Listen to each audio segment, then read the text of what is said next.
North Korea and the United States are trapped in one of the longest and most volatile confrontations on Earth. No diplomatic ties, no peace treaty. A war that never officially ended, only paused under constant military threat. This hostility exists because North Korea hates freedom, fears democracy, or is led by irrational men. But is that the whole truth? What if this conflict isn't driven by ideology at all, but by war, destruction, and memories that never faded? So, the real question is this: why does North Korea hate the United States so deeply? And what happened to make it inevitable?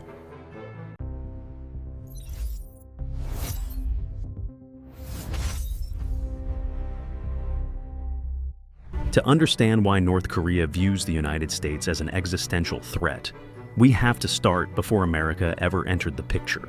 From 1910 to 1945, the Korean peninsula was fully occupied by Imperial Japan. This wasn't just military rule. It was a systematic attempt to erase Korean identity. Koreans were forced to adopt Japanese names. The Korean language and history were removed from schools.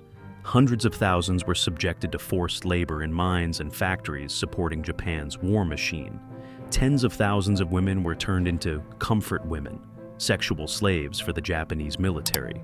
According to historian Bruce Cummings of the University of Chicago, this period did more than traumatize Korea. It shaped the psychological foundation of modern Korean society, a deep fear of foreign control and an enduring obsession with sovereignty. What matters here is how Koreans learned to define imperialism, not by flags, not by rhetoric, but by behavior. Who controls the country from the outside? Who imposes political systems without consent? Who decides Korea's future without Korean participation? Through that lens, Japan was the first imperial power, but not the last. So, when the United States arrived on the peninsula after World War II, it did not enter neutral ground.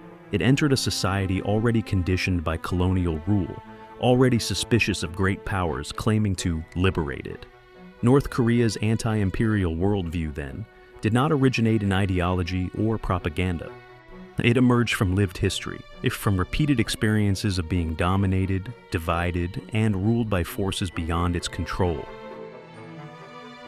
In the United States, Korea's division is often framed as an unavoidable Cold War accident, a tragic but necessary split between communism and democracy. The historical record tells a different story. In August 1945, Japan surrendered after 35 years of colonial rule. For Koreans, this should have meant liberation, reunification, elections, and self-determination for the first time in a generation. It never happened. Instead, US and Soviet officials divided the peninsula along the 38th parallel in minutes, using a map and no Korean input. What was called a temporary military line quickly became a permanent geopolitical border. Declassified US documents reveal the real concern: elections. American officials knew a nationwide vote would likely bring left-wing forces to power, not fringe radicals, but mass movements rooted in labor unions, peasant organizations, and anti-Japanese resistance with real popular legitimacy. A unified Korea choosing its own path, potentially outside US influence, was unacceptable. So democracy was permitted, but only on US terms. In the South, Washington-backed Syngman Rhee, an anti-communist exile with little domestic support and an authoritarian grip on power. His regime crushed leftist groups, jailed opponents, and ruled through repression. Elections existed, but only within boundaries set by US strategic interests. The consequences were immediate.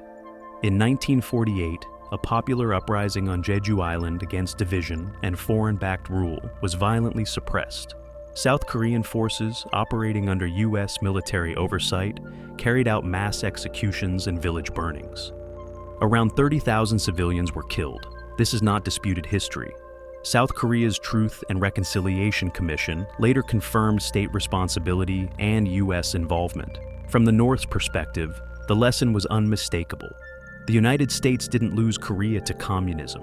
It prevented Korea from choosing for itself. Once that choice was denied, conflict became structural, not accidental. For North Korea, 1945 was not the start of peace. It was the moment domination simply changed hands. In the United States, the Korean War is often remembered as a limited conflict, a forgotten war wedged between World War II and Vietnam. In North Korea, it is remembered as near total annihilation. From 1950 to 1953, the United States carried out one of the most intense bombing campaigns in modern history, with the vast majority falling on the North. Over 3 years, U.S. forces dropped roughly 635,000 tons of bombs, including 32,000 tons of napalm, more explosive power than the U.S. used across the entire Pacific in World War II. This wasn't collateral damage, it was doctrine. General Curtis LeMay, architect of the Tokyo firebombings, later summarized the outcome bluntly. "We killed off about 20% of the population. City after city vanished. Pyongyang was so thoroughly flattened that by 1952, that's Air Force reports admitted there were virtually no meaningful targets left. Civilians survived by going underground, living for months, sometimes years, in caves and tunnels to escape constant air raids. The damage went far beyond cities. By conservative estimates, 80 to 90% of North Korea's infrastructure was destroyed. Transportation collapsed. Power generation was crippled. Industry was systematically dismantled. Even agriculture, the foundation of civilian survival, was targeted. Hydroelectric dams were bombed, triggering floods that wiped out crops and irrigation systems. Fertilizer factories were destroyed. Farmland was permanently damaged as floodwaters stripped soil and reshaped river systems. This is not distant history. Large portions of North Korea's agricultural land remain degraded today, yet not because of incompetence or geography, but because war physically altered the landscape. Food insecurity didn't emerge naturally. It was the long-term result of destruction the country never had the resources to repair. For American viewers, the scale is difficult to grasp. Imagine every major city along the U.S. East Coast reduced to rubble. Add the industrial Midwest. Then imagine no safe zones, no reconstruction plan, and no Marshall Plan afterward. And then imagine the war never officially ends. In 1953, the bombing stopped, but peace was never signed. There was no treaty, only an armistice. The planes left, but the memory didn't. For North Korea, American military power is not abstract. It is remembered as something that once reduced the country to ruins, and, in their view, could do so again. That memory is not propaganda. It is the foundation of how North Korea understands the United States, and everything that follows grows out of it. The Korean War never truly ended. In 1953, the fighting stopped, but peace was never signed. What exists is an armistice, not a treaty.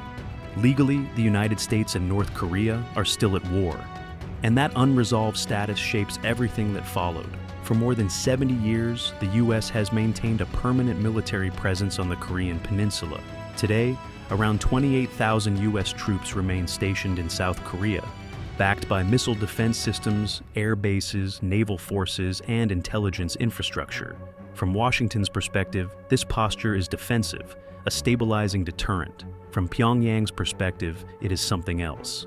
Every year, the U.S. and South Korea conduct large-scale joint military exercises. These are not symbolic drills. They rehearse missile interception, leadership decapitation, and full-scale invasion scenarios. Since 2022, those exercises have intensified. Operations like Ulchi Freedom Shield expanded in scope, combining simulated war planning with live-fire drills involving tens of thousands of troops. The U.S. has repeatedly deployed B-52 strategic bombers, nuclear-capable submarines, and carrier strike groups, assets designed for nuclear warfare, directly to the region. To American audiences, this signals deterrence. To North Korea, it looks like preparation.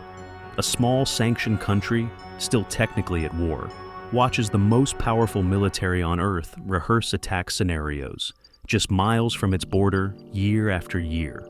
From that vantage point, this is not peacekeeping, it is sustained pressure. History matters here. North Korea has already experienced what U.S. air power can do. It remembers cities flattened, infrastructure erased, and civilians forced underground to survive. Unlike Germany or Japan after World War II, North Korea was never folded into a post-war security framework. There was no normalization, no peace treaty, no guarantee the war was over, only an armistice, reinforced by drills, deployments, and constant reminders that force remains an option. In that environment, mistrust is not irrational, it is structural. And as long as the Korean War remains legally unresolved, every bomber flight and military exercise reinforces the same conclusion in Pyongyang. This conflict may be frozen, but it is never finished. Yet sanctions are often described as a peaceful alternative to war. In practice, for North Korea, they function as a slow, civilian-targeted siege. Multiple UN special rapporteurs have warned that sanctions on the DPRK disproportionately harm civilians, particularly children, the elderly, and hospital patients, while failing to meaningfully change state behavior. Since 2017, US-backed sanctions have restricted not only weapons, but basic civilian inputs, medical-grade metals, fuel, and spare parts for life-saving equipment. As a result, hospitals have struggled to sterilize surgical tools, run CT scanners, or keep ventilators operating during winter power shortages. According to UNICEF, an estimated 200,000 North Korean children suffer from acute malnutrition, with around 60,000 at risk of starvation. WHO reports indicate that over 40% of health facilities lack essential medical equipment, a crisis that worsened after COVID-19 disrupted already fragile supply chains. Humanitarian aid exists on paper, but not in practice. NGOs consistently report that shipments of food or medical supplies are delayed 6 to 18 months due to US licensing procedures. In one documented case, it took over a year to deliver just 16 boxes of medical supplies, not because of refusal, but bureaucracy. Fuel restrictions further cripple care. UN assessments show that medical facilities receive only 10 to 15% of the diesel required for generators, forcing rural hospitals to shut down wards during winter. Preventable deaths follow, quietly, invisibly. For American audiences, consider this comparison. Imagine banning spare parts for US e-hospitals to pressure Washington.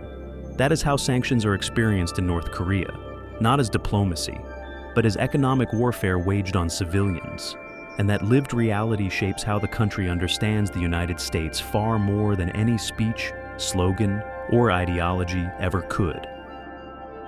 From Washington, North Korea's nuclear program looks like aggression. From Pyongyang, it looks like a survival lesson, learned the hard way.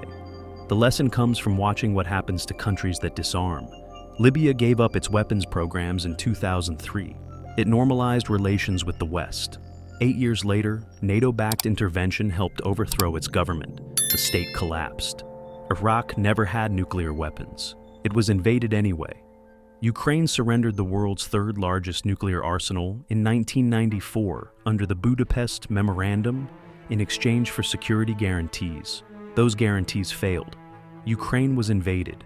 To North Korea, this isn't coincidence. It's a pattern. States without a credible deterrent are vulnerable to regime change. States with one are not. That logic explains why nuclear weapons are treated in Pyongyang as non-negotiable. They are not leverage, prestige, or ideology. They are insurance against annihilation. Diplomacy reinforced this belief. In 1994, North Korea froze its nuclear program under the agreed framework. Inspections were allowed. Sanctions relief and normalization were promised. The deal collapsed amid delays and political reversal. In 2018, after the Singapore summit, North Korea halted nuclear and long-range missile tests and dismantled parts of its testing infrastructure. It asked for partial sanctions relief. The sanctions remained. From Washington's view, pressure continued. From Pyongyang's view, the message was clear. Concessions do not buy security. In a system where war once destroyed the country, where sanctions still suffocate it, and where disarmed states fall, nuclear weapons become policy, not provocation. For North Korea, the bomb is not about power. It is about not dying. And until the fear is addressed, no amount of pressure will make it go away. In the US, North Korea is not explained. It's reduced. Coverage fixates on leaders, not systems. Personalities replace history. Structural pressure disappears. What remains is a cartoon. a poor, isolated country portrayed as both incompetent and uniquely dangerous. That contradiction isn't accidental. It shuts down critical thinking. Once a country is labeled a rogue state, context becomes irrelevant. Sanctions, isolation, and military pressure are treated as moral reflexes, not policy choices. This framing follows a familiar script. Cuba is depicted as a failed dictatorship, not a nation under a 60-year embargo. Iran is framed as irrational aggression, not as a country shaped by coups, encirclement, and sanctions. Different places, same language, same results. In each case, media narratives convert cause into character. The economic collapse becomes incompetence. Militarization becomes madness. Resistance becomes evil. And when policy fails, the frame protects itself. Sanctions don't work. The regime is too irrational. Diplomacy fails. They were never serious actors. Escalation continues. There was no alternative. But this isn't analysis. It's narrative insulation. The rogue state label doesn't explain behavior. It excuses permanent confrontation.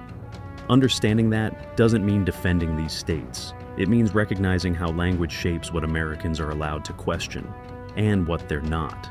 And without that awareness, foreign policy mistakes don't just repeat, they become invisible. You don't have to like North Korea, but without understanding why it acts this way, policy failure is inevitable. Foreign policy is cause and effect, not intention. Nations remember bombs, borders, and hunger.